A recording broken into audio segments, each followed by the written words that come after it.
اس سے معلوم ہوا ہے کہ بچے گرجا گھر میں ہیں۔ اس کے بعد ہمیں صبح کا منظر دکھایا جاتا ہے جہاں پر عثمان صاحب اپنے سپاہیوں کے ساتھ جنگل میں جا رہے ہوتے ہیں اور ان سب کا ایک ہی مقصد ہوتا ہے کہ کافروں کے چنگل سے بچوں کو بچایا جائے۔ اس کے بعد ہمیں کائی قبیلے کا منظر دکھایا جاتا ہے جہاں پر داؤد استاد اپنی تلواریں بنانے میں مصروف ہوتے ہیں اور داؤد استاد کے پاس قندوز بھی کھڑا ہوتا ہے اور کہتا ہے کہ کافر اپنی حد پھیلا کر بہت آگے نکل گئے ہیں اور انہوں نے بچوں کو بھی اغوا کر لیا، ابھی بہت بڑی جنگ ہمارے انتظار میں ہے۔ اس کے بعد داؤد استاد کہتے ہیں ہاں انشاءاللہ بہت ہی جلد ایک بہت بڑی جنگ ہوگی۔ دوستوں اس کے بعد یہ تلواریں بنانے میں مصروف ہو جاتے ہیں۔ اس کے بعد ہمیں گرجا گھر کا منظر دکھایا جاتا ہے جہاں پر پادری اپنی مخصوص زبان میں بچوں کو تعلیم دے رہا ہو۔ اس کے بعد پھر سے سین عثمان صاحب پر آتا ہے اور عثمان صاحب کو جنگل میں کھڑے ہوئے نظر آتے ہیں اور عثمان صاحب اپنے سپاہیوں کو کہتے ہیں کہ بچے اندر ہیں اور اندر جانے کے دو راستے ہیں اور اس کے بعد عثمان صاحب ترکت کو کہتے ہیں کہ جب ہم دروازے سے اندر داخل ہوں گے تو آپ اپنے کچھ سپاہیوں کے ساتھ صحن میں داخل ہوں گے، حالانکہ ہمارا ایک سپاہی اندر ہے جو ہمیں بہترین معلومات دے گا۔ اور سب کو اپنی اپنی پوزیشن سمجھانے کے بعد عثمان صاحب گھوڑے کی طرف آگے بڑھتے ہیں، لیکن اچانک سے یہاں پر بہت زیادہ سلیبی آ جاتے ہیں اور ان کو گھیر لیتے ہیں اور یہ نکولا کوسس اور روگاتوس کی ایک چال ہوتی ہے۔ اور اس کے بعد روگاتوس عثمان کو کہتا ہے عثمان کیا تمہیں لگتا ہے کہ میں تمہیں اتنی آسانی سے بچے لے جانے دوں گا؟ اس کے بعد ہمیں پھر سے قلعے کا سین دکھایا جاتا ہے جہاں پر دکھایا جاتا ہے کہ روگاتوس اپنے سپاہیوں پر زور زور سے چلا رہا ہوتا ہے۔ اسی دوران وہاں پر پڑی احمد کی ٹوپی اسے مل جاتی ہے اور اسے پتہ چل جاتا ہے کہ عثمان صاحب کو میرے پلان کی خبر ہو گئی ہے۔ اس کے بعد روگاتوس کہتا ہے اگر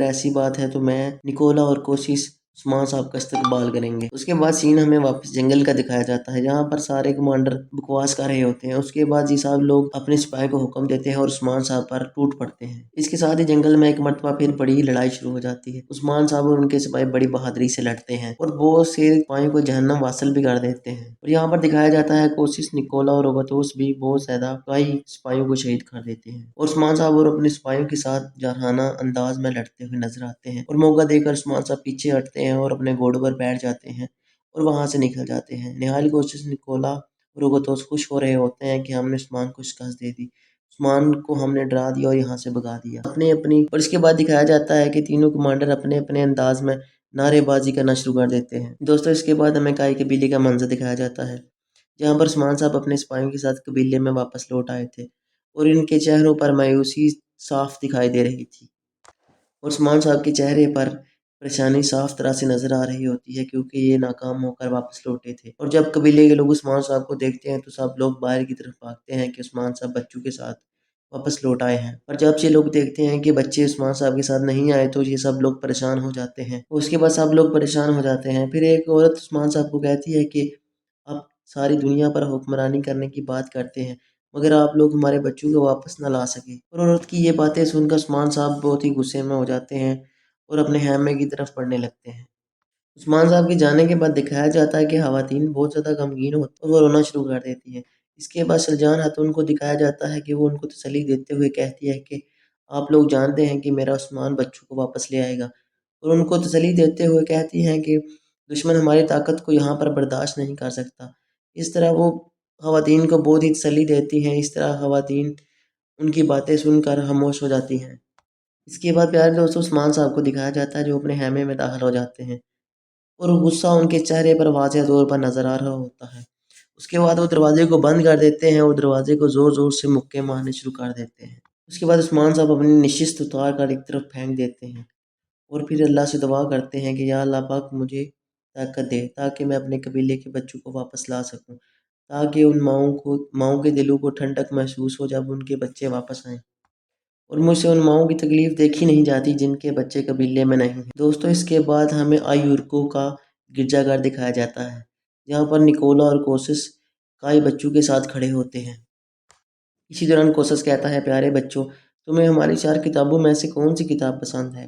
اسی دوران احمد بولتا ہے اور کہتا ہے کہ ہماری صرف ایک ہی کتاب ہے اور ہم لوگ وہ عبادت نہیں کرتے جو تم لوگ کرتے ہو۔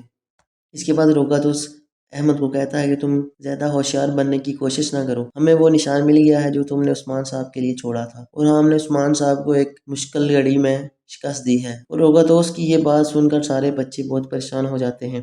اس کے بعد سپاہی بچوں کو باہر لے جاتے ہیں۔ اس کے بعد روگاتوس نہال کوسس اور نکولا کو کہتا ہے کہ عثمان صاحب کو بچے واپس نہیں ملے لیکن وہ نکونیا سے ایک اچھے معاہدے کے ساتھ واپس آیا ہے۔ نہال کوسس کہتا ہے کہ اس سے کوئی فرق نہیں پڑتا، اس کی ساری تجارت سگوت میں ہے اور سگوت کچھ ہی دیر میں جل جائے گا۔ اس کے بعد نکولا بھی بول پڑتا ہے، کہتا ہے سگوت جلے گا، اس کے شعلے قسطنطنیہ میں بھی نظر آئیں گے۔ اور نکولا کہتا ہے یہ کافی نہیں ہوگا، جب پاپا گریگور اپنا حق ادا کریں گے تو ہم اپنے سپاہیوں کے ساتھ سگوت میں داخل ہوں گے۔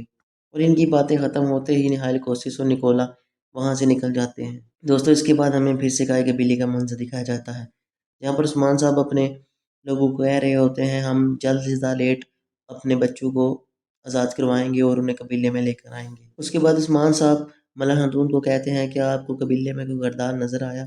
ملن خاتون کہتی ہے نہیں، لیکن ہماری نظریں مسلسل گوکچی خاتون پر ہیں۔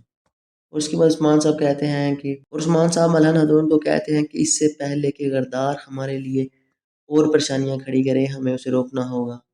دوستو اس کے ساتھ ہی بالا خاتون کو دکھایا جاتا ہے جو ارحان کو لے کر عثمان صاحب کے پاس آتی ہے، عثمان صاحب کو ارحان دیتی ہے، مگر عثمان صاحب ارحان کو اٹھانے سے منع کر دیتے ہیں، اور یہ منظر دیکھ کر سب لوگ حیران ہو جاتے ہیں۔ اس کے بعد عثمان صاحب کہتے ہیں کہ کسی نے ٹھیک کہا ہے کہ ہر کسی کو اپنے بچوں کے ساتھ بہت پیار ہوتا ہے۔ اور اس کے بعد عثمان صاحب کہتے ہیں کہ ترک بچوں کو قید سے چھڑانے سے پہلے اگر میں ارحان سے لاڈو پیار کروں تو یہ مجھ پر حرام ہے۔ اور اسی کے ساتھ یہاں پر ہم اس ایپیسوڈ کا اختتام کرتے ہیں۔ اگلا ایپیسوڈ دیکھنے کے لیے ہمارے چینل کو سبسکرائب کریں اور بیل آئیکن کو ضرور دبائیں تاکہ نئی آنے والی ویڈیو آپ کو بآسانی مل سکے۔